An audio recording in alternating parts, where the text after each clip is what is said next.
तो नमस्कार।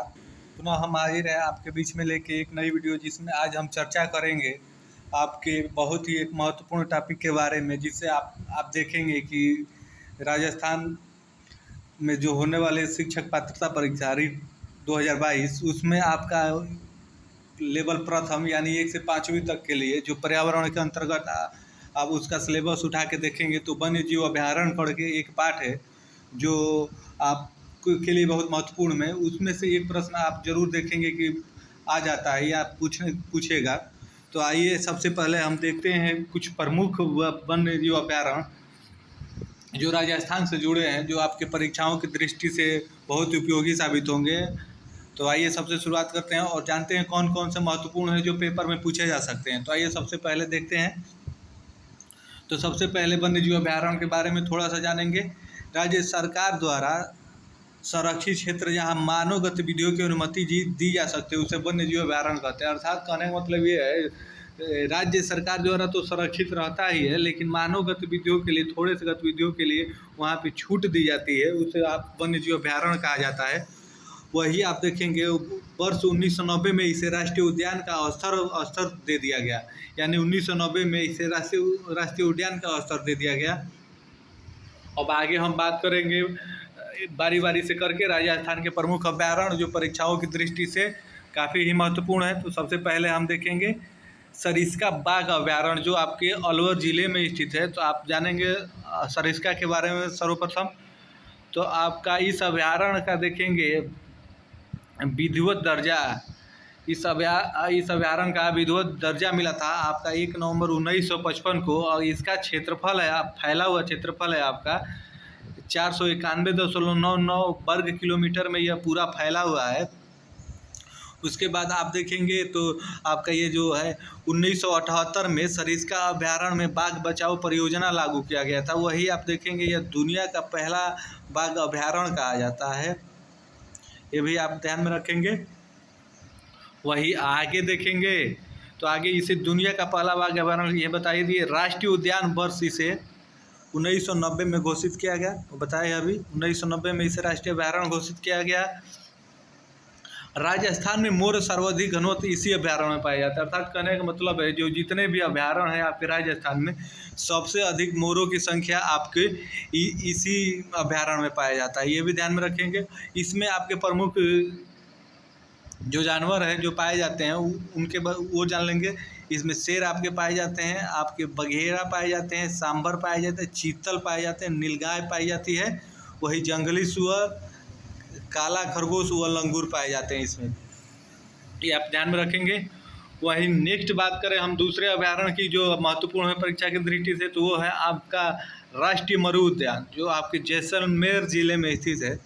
क्षेत्रफल की दृष्टि से आप देखेंगे तो राजस्थान का सबसे बड़ा अभ्यारण्य है ये, जो आपका ये जैसलमेर वाला है, ये सबसे बड़ा अभ्यारण्य है क्षेत्रफल की दृष्टि से। वही इसे आप देखेंगे वर्ष 1981 में जैसलमेर में राष्ट्रीय मरु उद्यान की स्थापना की गई।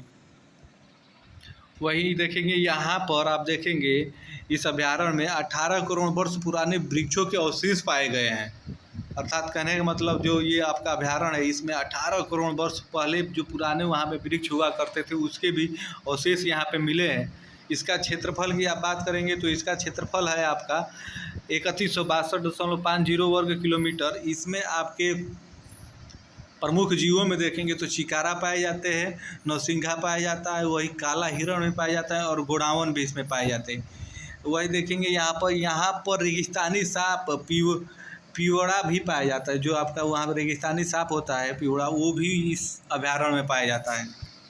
ये है इसके प्रमुख विशेषताएं। अब आगे देखेंगे तीसरा आपका नाहरगढ़ अभ्यारण्य जो काफ़ी महत्वपूर्ण है। आप देखेंगे कि परीक्षाओं में पूछा भी है कि नाहरगढ़ अभ्यारण्य कहाँ स्थित है, ऐसे पूछा है। तो आपका नाहरगढ़ अभ्यारण्य जयपुर में स्थित है और इसको दर्जा मिला आपका देखेंगे 1982 में इसे दर्जा मिला। वही राजस्थान के ऐतिहासिक दुर्ग आमेर जो है, आमेर है, नाहरगढ़ व जयगढ़ के चारों तरफ फैला है। आपका जो ये ऐतिहासिक दुर्ग है आमेर का, नाहरगढ़, जयगढ़, इसके चारों तरफ ये आपका फैला है नाहरगढ़ अभ्यारण्य। अब इसका क्षेत्रफल आप देखेंगे तो 50 वर्ग किलोमीटर में इसका क्षेत्रफल है। इसमें आप प्राणियों की बात करेंगे, जानवरों की, तो इसमें बाघ पाए जाते हैं, लंगूर पाए जाते हैं, सिंही पाए जाते हैं, पाटा गोहू पाए जाते हैं। तो वही नेक्स्ट अब देखेंगे, नेक्स्ट अभ्यारण्य जो बहुत ही महत्वपूर्ण है आप सभी के लिए, वो है जमवा रामगढ़ अभ्यारण्य, जो आपका ये भी जयपुर में स्थित है।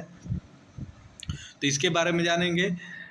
जयपुर जिले में प्रसिद्ध शिकारगाह रामगढ़ को भी अभ्यारण्य घोषित किया गया, अर्थात जयपुर जिले के प्रसिद्ध शिकारगाह रामगढ़ है उसी को अभ्यारण्य घोषित किया, जमवा राव अभ्यारण्य घोषित किया गया। अभ्यारण्य का दर्जा इसे आप देखेंगे तो 1982 में मिला। वही इसका क्षेत्रफल आप देखेंगे तो क्षेत्रफल इसका 360 वर्ग किलोमीटर में फैला हुआ है। इसमें आप देखेंगे कौन कौन से जीव पाए जाते हैं, तो आपके बघेला पाए जाते हैं, जरग पाए जाते हैं, नीलगाय पाई जाती है, सांबर पाए जाते हैं, सुअर पाए जाते हैं, जंगली बिल्ली व भेड़िया पाए जाते हैं इसके अंतर्गत। वही नेक्स्ट हम बात करें आपका सीता माता वन्य जीव अभ्यारण्य, जो सीता माता आपका वन्य जीव अभ्यारण्य है, जो आपका ये पड़ता है प्रतापगढ़ में। आप इसको ध्यान में रखेंगे, इसे दर्जा मिला आपका, इसे आपको दर्जा मिला, आप देखेंगे 2 जनवरी 1989 को इसे दर्जा मिला। इसका क्षेत्रफल आप देखेंगे तो इसका क्षेत्रफल है आपका 422.95 वर्ग किलोमीटर में यह फैला है। इस अभ्यारण्य में आप देखेंगे सर्वाधिक बांस व सागवान पाए जाते हैं कि वृक्ष पाए जाते हैं। वहीं नेक्स्ट आप देखेंगे सीता माता अभ्यारण्य से होकर जाखम नदी गुजरती है। आप देखेंगे ये काफ़ी महत्वपूर्ण है, पूछेगा कि जाखम नदी किस अभ्यारण्य से होकर गुजरती है राजस्थान में, तो वही सीता माता अभ्यारण्य से होकर जाखम नदी गुजरती है। इसे उड़न गिलहरी भी पाई जाती है, ये काफ़ी महत्वपूर्ण है। इसमें आप देखेंगे उड़न गिलहरियाँ जो है इसी अभ्यारण्य में पाई जाती हैं, जो विश्व की एकमात्र अभ्यारण्य है, इसी में पाई जाती है। इसमें आप देखेंगे चीतल मातृभूमि, चीतल का मातृभूमि भी कहते हैं, क्योंकि चीतल का यही जन्मस्थल ही होता है। वही नेक्स्ट और महत्वपूर्ण देखेंगे, ये आता है आपका माउंट आबू अभ्यारण्य, जो आपके सिरोही जिला में स्थित है। इसके बारे में जानेंगे। इसका आप क्षेत्रफल देखेंगे तो इसका क्षेत्रफल आप देखेंगे तो सबसे पहले 326.104 वर्ग किलोमीटर में फैला है। इसे दर्जा आपका मिला, दर्जे की बात करें तो इसका दर्जा मिला, आप देखेंगे 15 अप्रैल 2008 को इसे अभ्यारण्य का दर्जा मिला। वही राजस्थान का सर्वाधिक ऊंचाई पर स्थित ये अभ्यारण्य है, आप इसको ध्यान में रखेंगे, सबसे अधिक ऊंचाई पे ये स्थित है, इसको आप ध्यान में रखेंगे। वही देखेंगे तो यहाँ पर जंगली मुर्गों का संरक्षण किया जाता है, ये भी महत्वपूर्ण है।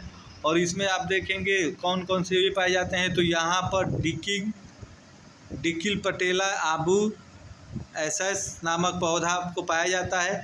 और सबसे महत्वपूर्ण बिंदु जो इसमें है वो है आपका जो गुरु शिखर है, इसी अभ्यारण्य में पाया जाता है।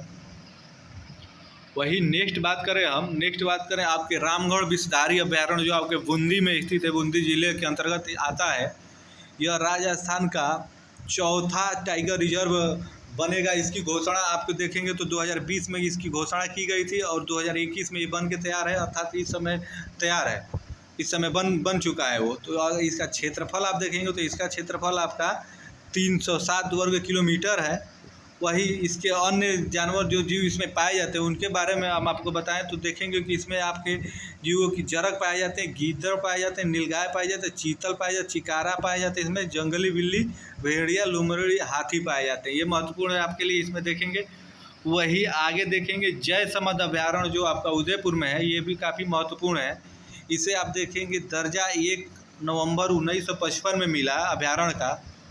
यह बघेरों के लिए प्रसिद्ध है, आप देखेंगे यह बघेरों के लिए प्रसिद्ध है।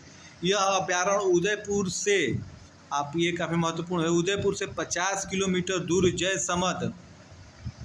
जयसमंद झील के किनारे पहाड़ियों के बीच में बसा हुआ है। आप ध्यान में रखेंगे, ये देखेंगे, आगे देखेंगे। यह रीछ जंगली सुअर, तेंदुआ, नीलगाय, तितर आदि पक्षियों के संरक्षण के लिए महत्वपूर्ण है, देखेंगे। ये रहे कुछ महत्वपूर्ण अभ्यारण्य जो आपके राजस्थान शिक्षक पात्रता परीक्षा लेवल 1 में रीट के अंतर्गत पूछे जा सकते हैं। यही महत्वपूर्ण 7 आपके अभ्यारण्य थे। ऐसे तो अभ्यारण्य छोटे बड़े मिला के बहुत हैं, 25-26 आपको वहाँ पे मिलेंगे, लेकिन इन्हीं 7-8 में से आपको महत्वपूर्ण है आप अगर इतना देख लेते हैं तो ज़रूर आपका 1 नंबर कंफर्म हो जाएगा। अगर आपको वीडियो अच्छी लगी हो तो प्लीज़ वीडियो को लाइक करें, चैनल को सब्सक्राइब करें। आप सभी को धन्यवाद।